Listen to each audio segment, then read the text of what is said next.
Mr. Robinson? Yes. I didn't have time to You have to give us your name. Oh, I'm sorry. My name is Mark Robinson. I live at 4015 Sassafras Court. That's right here in Greensboro. I've lived in Greensboro all my life. I didn't have time to write a fancy speech. I didn't have time to, I didn't have the resource of an English teacher to sit down and write a speech with at school today and be, brought over here or practice or anything. What I really came down here for is this. I've heard a whole lot of people in here talking tonight about this group and that group, and domestic violence and blacks, these minorities and that minority. What I want to know is, when are you all going to start standing up for the majority? And here's who the majority is. I'm the majority. I'm a law-abiding citizen who's never shot anybody, never committed a serious crime, never committed a felony. I've never done anything like that. But it seems like every time we have one of these shootings, nobody wants to put the blame where it goes, which is at the shooter's feet. You want to put it at my feet. You want to turn around and restrict my right, constitutional right that's spelled out in black and white. You want to restrict my right to buy a firearm and protect myself from some of the very people you're talking about in here tonight. It's ridiculous. I don't think Rod Serling could come up with a better script.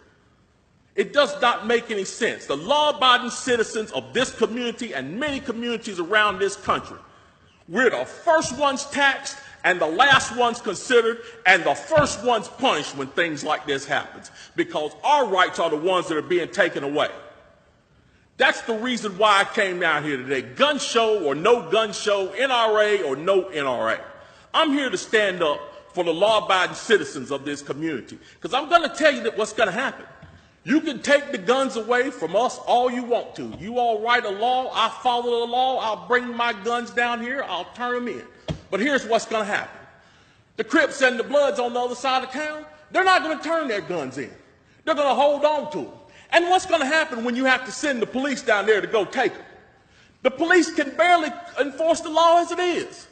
As what I see, we demonize the police, criminalize and vilify the police, and we make the criminals into victims. And we're talking about restricting guns? How are you going to do that? How are you going to do that when the police department's already hamstrung? You're not going to be able to go down here and take these guns from these criminals. So the criminals are going to hold on to their guns. They're still going to have them. They're still going to break in my house, and they're still going to shoot me with them. And guess who's going to be the one that suffers? It's going to be me. Well, I'm here to tell you tonight, it is not going to happen without a fight. And when I say fight, I don't mean shots fired. I don't mean fist thrown. I mean I'm going to come down here to this city council and raise hell just like these loonies from the left do until you listen to the majority of the people in this city. And I am the majority.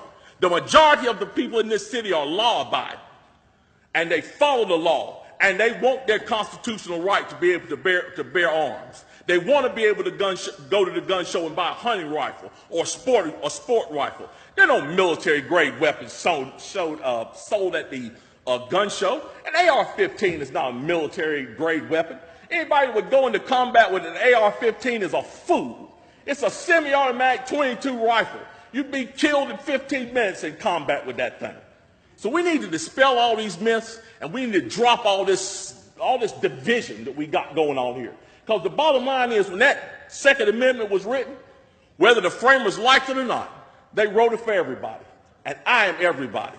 And the law-abiding citizens of this city are everybody. And we want our rights, and we want to keep our rights. And by God, we're going to keep them, come hell or high water.